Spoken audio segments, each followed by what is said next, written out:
this is going to be my legacy.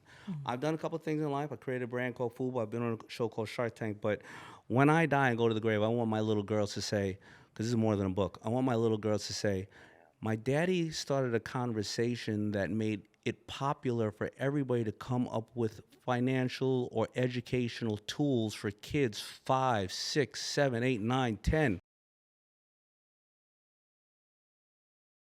Hey, it's Marie Forleo, and welcome to another episode of the Marie Forleo podcast and Marie TV, the place to be to create a business and life you love. So I get a text from my friend Daymond John a few months ago telling me about this amazing project that he was working on all about financial literacy. You guys know how much I love money. This got me really excited. Then he told me it was all about a new children's book designed to help kids and their parents talk about money, get better with money, and have a healthier relationship with money. And I was like, you got to come on the show.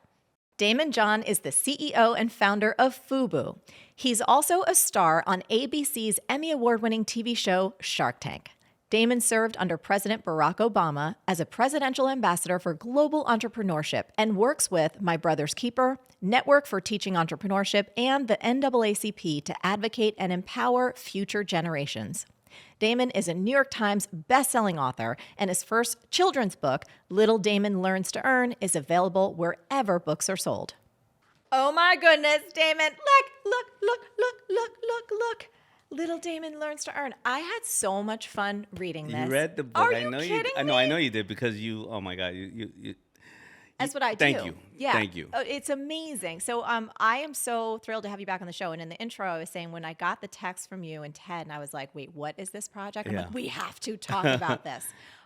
This is why I wanted to have you on. First of all, money is one of my favorite topics ever. Yes. Money influences every single part of our lives, which is so important that we talk about it, not only as adults, but with our kids. And I found this when I was doing research to prep for this. So did you know this? A study commissioned by Chase found that 59% of adults are uncomfortable talking to their kids about money. Yes. And 82% are looking for more resources to help teach their kids about good financial habits. So obviously this is right on time.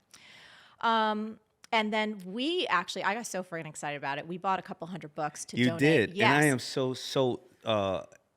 just in awe of that because, you're platforming you, yourself, and your husband. You're so just amazing. And to just even be able to highlight something like that is a gift and an honor. But then you go and buy to donate these books. It's just amazing. Thank you. Well, you're welcome. But books have changed my life, and books were the thing that helped me turn around my own financial life. And the thought, I remember thinking to myself when I had so many screwed up ideas about money in my own head as a young adult, like 17, 18, 19, 20. And I was like, why did no one teach this stuff as, when we're kids?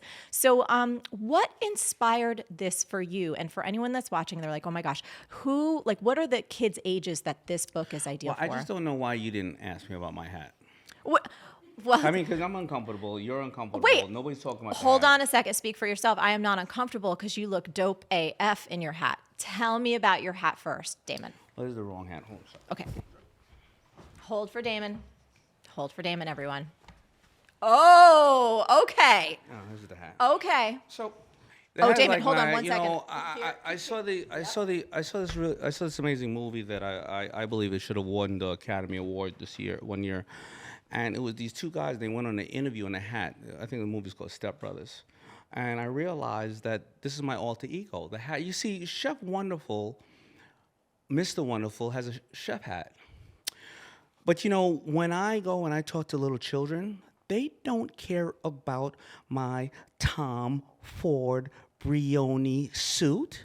They don't care about that. So if you don't meet, as we always talk about meeting the customer where they're at and the people of interest, when they see me, they go, oh my God, are you a magician? Yes. I'm going to show you how to disappear out of your parents' house by the age of 20. I'm going to show you how to turn $1 into $3. I'm going to show you how to not have to hang around certain people because you can do what you want because money's a freedom, right? So I'm a magician.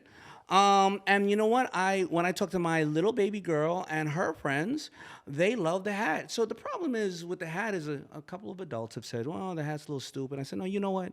You got caught in that trap of growing up, because if I would have left this hat around you when you were a kid, you loved Cat in the Hat, you loved Frosty the Snowman, you loved Willy Wonka, you loved everybody, So I wear the hat. I'm a ringmaster now. I'm turning into a ringmaster, and I got 3 rings. 1 ring is going to be time for the children, time worth money, time and money, the value. You see, they taught our children about the train leaving the station. But why the hell did the train leave the station? What if the train left the station a little bit later so you could play it a little bit longer, or you worked harder so it left a little bit earlier and you can do more of the things that you wanted to do when you got there? That's how we teach kids these type of things, right? Right.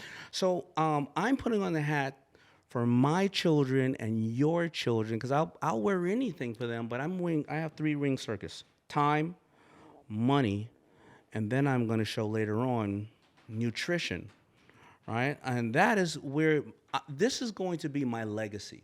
I've done a couple of things in life. I created a brand called Fubo. I've been on a show called Shark Tank. But when I die and go to the grave, I want my little girls to say, because this is more than a book, I want my little girls to say, my daddy started a conversation that made it popular for everybody to come up with financial or educational tools for kids 5, 6, 7, 8, 9, 10 that wasn't being taught in school. So when they're 17, 18 years old, they don't acquire $600,000, $700,000, $800,000 worth of student debt for a career they're not sure they want to have, so that they have to pay that off by 50 and 60 years old, and they can't afford the American dream. And this is going to be my legacy. And I want anybody and everybody to jump in. If I want to, I'm going to highlight you, whoever it is, please jump in. But this is why I'm wearing the hat. Yes. This mission is incredible. By the way, I would like to be your partner on this mission to keep doing it and to keep sharing Well, it. I'm going to need a because this is my alter ego. See, the best thing is I can get on, somebody with a really sophisticated, trying to be really cool and all that stuff. And where this has my alter ego, I can tell them they smell like hot dog water. Yes. And I'm in my skin, and when I jump out, you jump in. But then when they question me about, anything, I'll say, well, the GDP of India and all bonds. And then I put the hat back on. And you're the magician again. That's right. I love it. When did you start to learn about money as a kid? Like, how old were you, and what was your first money memory? Well, my first money memory was that at 6 years old, I used to sell pencils in class, and so my understanding of it was that money, or the process of a business, is solving a problem for somebody else, and hopefully you bring them joy. But if you solve a problem, you bring them joy. Mm-hmm. But actually earning money, meaning a regular job, not a regular job. My father left when I was 10. I didn't have any siblings, and my mother had to start working, and I'll never see her speak to my father again. My mother had to start working 3 jobs, and I wanted to contribute. So it was about that. But I was always good in regards to processing and understanding money. I live in New York, and so when it snowed, I lived in Queens, so it's called a 2-fare zone. You have to take 1 bus to a train, and then you get to the city. But I knew that when it snowed, the snow days, all the kids would go out and play snow. Not I. I went out and I shoveled snow, but I realized one thing: if it's a 2-fare zone and people have to leave in the morning, when they come home, the snow is icy. So I used to say to everybody, listen, no matter what, I promise you for $5, I will shovel your snow, and you don't even have to wonder about it. And then so when they would all go, because they come home, I said, just leave the money in the mailbox. So what happens is I would get all the kids to shovel the snow for $2.50. And I would get about 30, 40 houses. I knew they couldn't poach my customers, and then I would stay home and just watch TV and drink cocoa and, and get paid. So I realized about money in that sense. But I got to tell you, and I'm a normal and everyday American, and growing up and thinking the more money you make, that you're going to be rich one day. And it wasn't that, because if you now look at 65% a lot of winners and athletes are bankrupt 3 years after winning the league, or leaving the league or winning the lotto. Well, then they didn't know how money worked, right? Or if you look at the trust fund kids, well, where are the Fords and the Carnegies and the Mellons? What happens is the first generation makes it, the second enjoys it, and the third destroys it. If they're not taught how to earn it and how it operates, well, then why aren't the Fords and Carnegies and all those owning the Twitters and the Instagrams and the Facebooks and the Amazons of the world, right? And that's the beautiful thing about this country, because if you don't know whether you are poor and you can't make it. But if you're wealthy and you don't understand, well, then it leaves room for our everyday people to climb and become who they want to be. So I went bankrupt almost twice when I was broke, and almost once when I had $10 million in the bank. Wow. So I was still learning about money in my early 30s. And I decided one day that I'm going to stop going, yeah, accountants, you do this, you do this, you do this, because I didn't want to seem stupid. Yep. And a lot of us do that. We go to our accountant people and we don't go, well, tell me why this is happening. And they don't tell us because they think we know already. I was already worth hundreds of millions of dollars. So the guy said, you don't know all this? No, I didn't know all this, right? So it's a process. So that's what happened with me with money. Even trying to teach my oldest girls, I have 3 girls, about money, I realized that I didn't teach them the right. I taught them some lessons. You want a car, go work. I will match that. I was teaching her work ethic, which is great. There's nobody, I don't believe, I'm an optimistic person. I don't believe anybody ever wants to just be lazy. Most people want to work and maybe they don't have focus. But I realize now going into the schools and teaching my little girl right now, I only found Princess and Pony books. And how many times, and should I tell my little beautiful girl at 6, 7 years old, should I keep telling her that one day her glass slipper is going to fall off and a prince is going to rescue her, or a prince is going to slay a dragon and rescue her, or she got to throw down her hair, or somebody's going to rescue her, or she definitely shouldn't live with 7 men, 7 dwarfs, right? She definitely don't do that, right?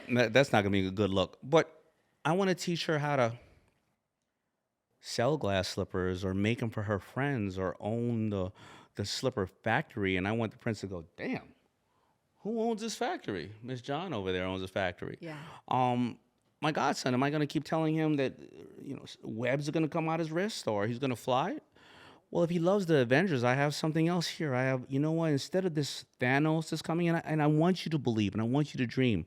But you know who your friends are? Your friends are the super friends. The same way that your godfather had 3 super friends and we created a company called FUBU, or 4 other super friends on this Shark Tank panel, or you and your community, and you know how to sing, you know how to dance, and you gather together, and anything that you buy, you can sell. Anything you do for free, you can get paid for. And if I can start teaching them that at 6, 7, 8 years old, their minds are open to the world. They're not us adults. Oh, I never heard about that. Are you kidding me? That never happened. That's not that easy. When they're like that, all they start to do when you read this book to them and you read it to them, like kids love books to be read every week, every month. I read Catcher in the Rye once. I still don't know why I read it. But when your parents read this book to you, and then next week and next month you go, I want to get that. What did little Daymond do? I could do that. Yes. Right? And if your parent is reading it with you, your parent's not going to go, no, you can't. Right. A lot of our parents did that out of love. They said, that's never been done before. Don't do it. You're going to embarrass yourself. You're going to embarrass us. Because we grew up at a time where our education system is the same education system. It taught you a very special skill because we were in the industrial era. You needed to get up and have a skill because we were building war machines to go to war or this country was being built. Or they wanted you to learn how to be a great employee. We are in the information age. I want to get back to that information age because I think women are going to dominate this entire planet, right? This is the century where women are going to take over, and we are in trouble as men if you don't respect and value that. That's a whole other story. In partnership, yes. But we are at a different time and age right now where the data shows that 50% of kids today graduating college will retire with a job title that doesn't exist today, right? So that means that 20 years ago, if I said you were going to be a podcast, social media expert, AI, whatever, drone operator, you were like, what the hell is that? So now all of a sudden, no financial intelligence. You get to 17, 18 years old. You acquire $700,000 worth of debt for a career you don't even know you want. Right. That is what's killing us. And as you just said, and I think in the opening, you said it creates other bigger issues. You know what it creates? Well, domestic violence, lack of money is the number one reason for it, right? Divorce. gang violence and things of that nature because they have no hopes. When everything happened in these streets, it wasn't people were burning businesses instead of building businesses because they had no hope, no dream, right? The lack of poor nutrition, because the cheapest things to sell in this country are sugar, salt, and butter. It's expensive to eat properly.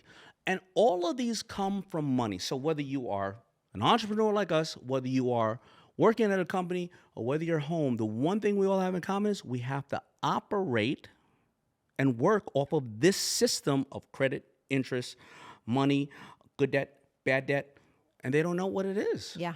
Yeah.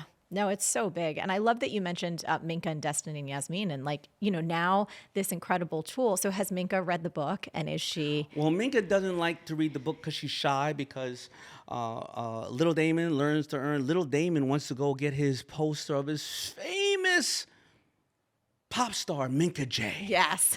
And so every time I read that, she hides underneath the cover and goes, Daddy, that's not me. And I got to kiss her after that. But she does love it. But, we'll get into it. I want to give people we always have to be of value and of service. And whether it's in this book or something else, I want to give parents easy takeaways to do today. Yes. Today. Hey, real quick, and then we're going to get back to this amazing conversation with Daymond John. So if you are excited about starting your own business, but you have no idea where to start, or maybe you got a million ideas and you don't know which one is going to work, I have a free tool for you. You need to go to marielovesyou.com/bizidea.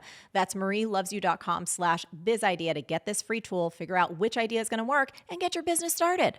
Well, getting this book, first of all, it's an amazing book. It's so beautifully illustrated and it's fun to read. But let's just jump here. And then I want to go back to your money story too, because again, I think that for our audience, we have so many parents in our audience.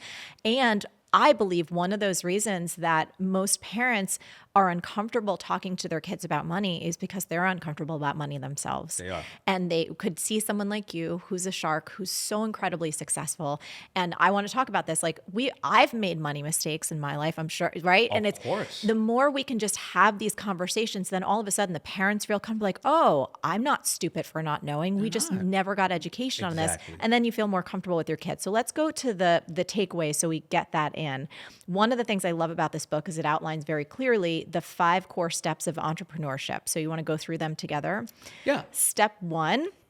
You read them off to me and I'll elaborate on them, because if I can keep speaking, and then all of a sudden it's a Daymond John show, which we love. And we love watching you on Shark Tank, and we love anytime we get to see Daymond. But step 1, think about what you like and what you're good at. This is your special skill. It's your special power.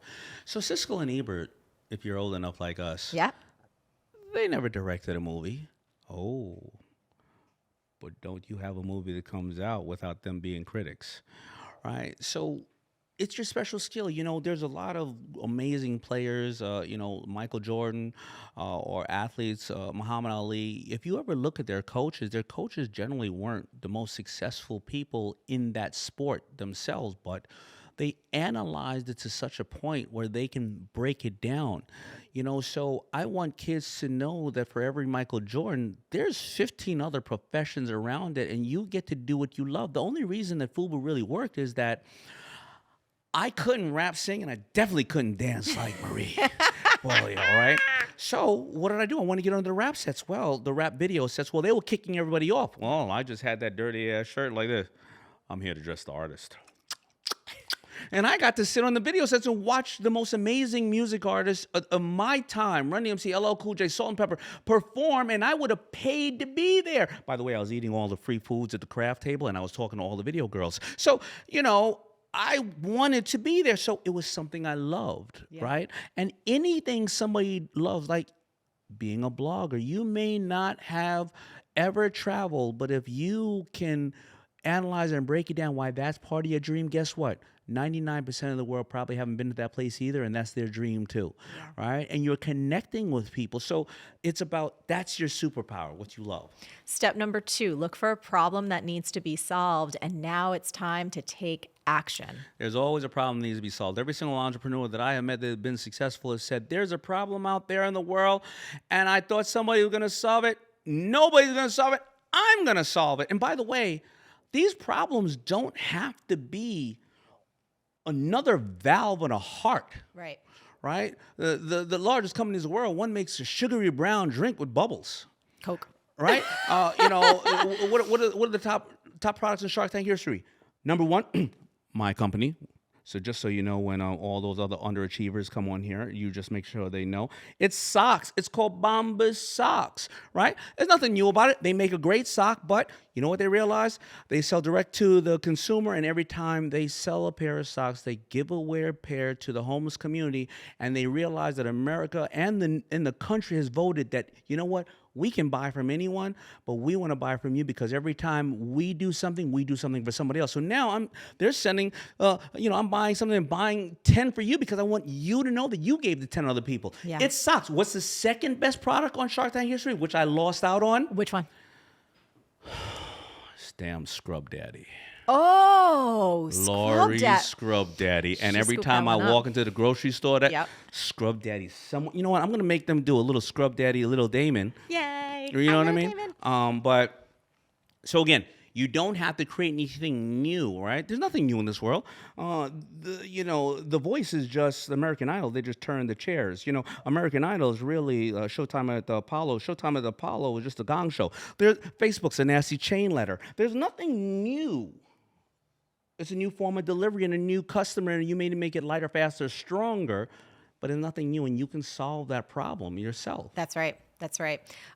So step number 3 is what can you do to solve the problem? This is your business. So really taking that idea of looking for the problem, identifying it, and then making it your business. That's right. And then step number 4, ask your friends for help. Working together is always better. I thought this was so sweet.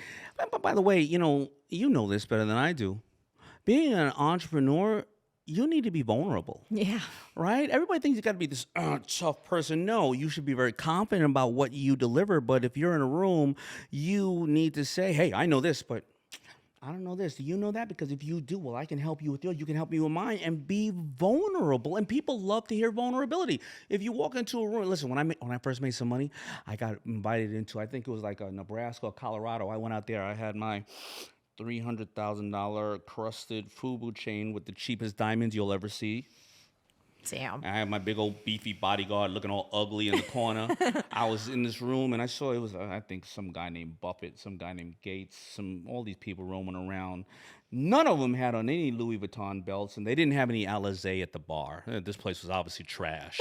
And I was in there with my big beefy bodyguard, and none of those people talked to me. I have no idea why they didn't talk to me, but I was in there because I used to go to hip-hop clubs where I needed that. That was probably, you know how much knowledge I missed because I was unapproachable, because I thought I was cool, being around Buffett and Gates and some of the people who have changed this planet. So again, being an entrepreneur is about being vulnerable. And people being love humble. to fight for you. And it's probably like the thing that I say the most, to my team. And I just said it today. We're setting up like this new space. I'm like, guys, I have no idea how to do X, Y, or Z. Right. A, I know it's figure outable, but B, I need your help. You That's guys have right. eyes and ears and skills and strengths and talents that I don't. So step number 5, I love this. Make sales and decide what to do with the money you make. That's right. So once you make sales, you have to decide what to do. So here is a takeaway that everybody can get to understand. I'll give you 2 or 3, right? This is the way that money works, and this is very, very simple. And I had to learn this probably 30 years into my career. Whenever money comes in, there is, what you do with $3, $30, $3 million. The first dollar goes to what you have to pay for to live, whatever it is, medicine, mortgage, whatever the case is. The second dollar goes to an investment. Now, an investment can be a new business. It can be Amazon. It can be real estate. It can be your education. But this second one eventually flows into the other 2. And then the third dollar goes for what you would like to have but do not have to have. And if you don't spend all that, you go back to number 2, right? Yeah. But it's human nature. If you're looking at money when it comes in, as we've been adults, we weren't teachers as kids, you go number 3 first because you worked so hard. You want to treat yourself, right? Or you want to treat your family. And then what happens? Well, you never get to number 2. And then number 1, you spend so much on number 3. Well, then number 1, the only way to pay that is loans, 18% credit cards, and various other things. This corrodes everything else. But if you start to understand as a child, wait a minute, mommy and daddy told me that, 3, it has to come in this way. You start to understand that at 5, 6, 7, 8, 9, 10. It just becomes your way of life. Yeah. Right? And that's what you have to do with money. I remember when my stepson was 9 years old and he had just come into my life, and I was trying to think about how to talk with him about money because it was such a huge pain point in my life, and I wanted to see if I could do better. And I remember, so Zane's an actor. He's 29 now, so he's an adult. And it was like his first gig. And he had got this indie movie, and he was playing opposite of Nicole Kidman. He's 29? He's 29 now. You never age. From your lips to God's ears. So anywho, I remember when Zany came home and I had asked his dad, Josh, my partner, I was like, hey, Zany's got money now. He's like 12. And I remember pulling out a book actually from I think he's a mutual friend of ours, David Bach. And it was a whole financial table about the power of compound interest and I remember showing him like, hey, if you put this money into that number 2 zone, right, where it has the potential to grow, I was like, Zany, by the time you're 30, which I know sounds like eons and lifetimes away. But it was such a great conversation just to back up that notion of like deciding what to do with your money when you get it and opening up these conversations about. I love the 1, 2, 3 framework. I love that. It is just very simple. You see, you'll go out and you'll say, well, let me put my money in, into the bank. And because by habit, let me put it in the bank, that's 3%. But yet you still have 18% interest on your credit cards. If you just paid off your credit cards, you'd make 18% back on your money. Right. Right. Or you put it in an investment and you'd be like, oh, well, let me put it in Apple, and you're happy about it. And I made the mistakes. You made a couple of dollars. You're like, let me pull it out. Well, if you pull it out before a year, well, that you pay 50% on that instead of capital gains, you pay 20%. Most of the billionaires I know, you know what they do? They walk around with pads, and I say, well, what do you write now? Well, they're looking at tax codes and various other things, and I say, well, why? I used to say why. They go, well, Daymond, I can start a new business and maybe make 50 million or 100 million, or I can find out how to save 200 million off the taxes I already have to pay legally. Right? Why spend more if I can retain more, right? And it's also about life energy too. I mean, if I can break down what I just heard you say, it was like looking at the potential of, well, how am I going to create more in this bucket, or where am I going to get the best return, like for my life energy. Yeah. And life energy is what we're all trading for, this thing called money and our time and our life. Yeah. And listen, end of the day, finance is not sexy. End of the day, but money and freedom is sexy. It is. Oof. Right. And I can get that. Yeah. Listen, Dave Ramsey basically says if you have an automatic $100 deduction on your paycheck around 18 or 20 years old, just $100 a month, right? By 60 years old, that's worth $1.5 million. That's it. You don't have to look at that. That's not sexy, right? We know all the guys who started Shopify, but I had Shopify. I got it at $28 or let's say $30 6 years ago. The thing went to $1,900. If you look at the market now and you don't want to be an entrepreneur, well, Amazon is 30% down. Well, if Amazon, they're not opening more malls, so Amazon owns all the boxes coming to your house, all the food you eat, and then they got Ring camera, the security, and they're showing you content. If it just goes back to where it was, you made 30% off your money. Yeah. So again, this is how money works. Now, I want to give you another tip you can give kids. What I do. My godson, he loves trucks, right? So one of my godchildren. So what I do is I used to buy them, like a Caterpillar truck, a little truck, but I also bought him one stock in Caterpillar at the same time, right? And I used to take a picture with him, me, the truck, and the stock, right? And then I did that during Christmas, and I did whatever, his birthday, Disney, stock, boom, boom, boom. 10 years later, we looked and I said, how much are all those toys worth? I don't know, we got to throw those away. How much is the stock worth? $6,000. Oof. And it was just his understanding of the comprehension. Now, you give a kid a stock at 7 years old, they're like, what is this crap? Right. Right? But you give it to him with the toy. Well, now you have the interest level of it. These are simple things we can teach our children. And it's a beautiful portfolio. It's a beautiful book that you can look through history and you have a fun time with it. Daymond, this is so good. I'm going to ask you another question. This is actually, so we got a kiddo here on Team Forleo who read the book, loves it, actually made you a video. I'm going to show you after we cut. And his question for you is this. How much of what I earn should I try to save? Now, I know about this particular little boy. Yes. And he does not have debt at this point. Okay. What would you say to our friend? You should always try to save 30%. And worst scenario is 20 and even 15, but try for 30. Now that becomes discipline of course, how much you are going to spend in life. But at an early age like that, it's critical to try to save as much. And if you are at the age where hopefully a lot of people are gifting you and rewarding you for a lot of things you do, try to save as much as you can. So yes, 30%, one third of it should go to that. Everything works in thirds. Your credit score should be 30% of your overall, your credit usage of all overall, and all these things in thirds. So 30% is perfect. So I'm curious. I have two questions for you. I'm keeping an eye on the time. I'm always learning more and discovering more about my own relationship with money, Me every too. year that goes by. Me too. So I'm curious if there's any change mindset wise or behavior wise for you as it relates to your money, or a big or recent aha for yourself. I think the big or recent aha was really about the children, because I'll tell you, they're our biggest investment. And there's also another aha moment I had. There's this thing that even if you save money, you make a lot of money. Let's say you work really hard and all your money grew to $2 million, right? $3 million over the period of time. Well, at 40 or 50 years old, what you can do is you can get an insurance policy where it's more like an annuity, but it is for kind of like senior living and those type of things for you and your parents. And what happens is today, sometimes you have to protect yourself, because if your parents get sick or you get sick, right now, that insurance probably would cost you $1,000 a year, let's say, right?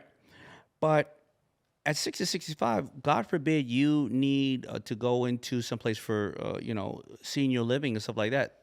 That right now is averaging out $20,000 a month. Oof. So what if you buy that insurance for you, your parents, and various other things at a younger age? And maybe even if they're 50, if they're healthy, they can get it, or 60, they can get it at a decent rate, and it's an annuity.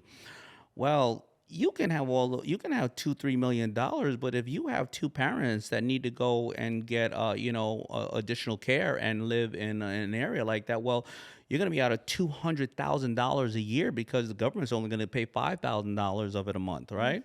So it's also about protecting yourself against these type of things, and understanding what kind of insurance is out there. Yeah. But again, it also goes to the children, because how many parents? Kids are now staying home up to 35 years old. The average rate of a child staying home is up to 35 years old. And if you want to be selfish about it, the facts are that for the hardworking Americans here, many of the times our children are going to take care of us 2 times longer than we took care of them. So if they don't have financial intelligence, and then you find yourself sitting outside of Publix with a dirty diaper on somewhere, well, then you need to be selfish about these things, right? No, wisdom all the way around. I love chatting with you. I feel like it's been way too long since we've gotten together. Before we wrap up, is there anything else? We know, again, we're gonna, Of course, anything else that you want to make sure either people take away, or something that you're excited about? I'm excited about the book, but let me give you just a quick little story. Here's something you could all do with your children. I opened up Minka's little piggy bank at the end of the year, and she had $300. Now, I understand that's a lot of money. Inflation, Tooth Fairy is giving $20 a tooth these days. I got $2.25 for all my teeth and my tonsils. Now, I told her what to do with the money. 3 steps, right? Yep. Now, remember, when we tell our children, don't you know how hard I work for this money? You know what they really want to say? No, I don't, because you brought me in this world and I have no idea. Why is it my problem? I said, you're just saying anything. I gave her the rule of 3. I said, baby, the first 100 goes for mommy and daddy to help pay the mortgage or whatever, and she basically looked at me like, who cares? Okay, right? The second, though, let's open a business. Let's solve a problem. What do you want to do? We live by the beach. I want to put seashells in something because I want to give to all my friends and pick these special seashells, or maybe I'll sell them. No problem. And number 3 is what you would like to have, but you don't have to have. What do you want? I want a pet. All right, what type of pet you want? A giraffe. Can't bring the giraffe in the house. I got her all the way down to a betta fish. We go to the store, we get the betta fish, bring home. She puts the betta fish there, and I said, baby, do you realize the money just bought you freedom? She said, what do you mean, Daddy? I said, you didn't have to wait for Christmas, your birthday. You didn't have to tell me, and I go and get you any kind of fish you want. This is freedom right now, sweetie. And freedom could be giving to a charitable organization, traveling with your friends, staying home. This is freedom. Let's go back over to your business now. We bought 30 bottles, little bottles at Michael's for her to fill. Yeah. she had 20 to give away, and I had to explain, baby, when you give these away, you're going to be bankrupt. You can give away 5, and you have to sell 25, and then you can get 60, and you can give away 10. She started to understand, really. It was simple as that. Not that she's the most educated at this point, but she's 6, 7 years old. What do you think we're going to do next year? Yes. And next year. And she starts to understand freedom.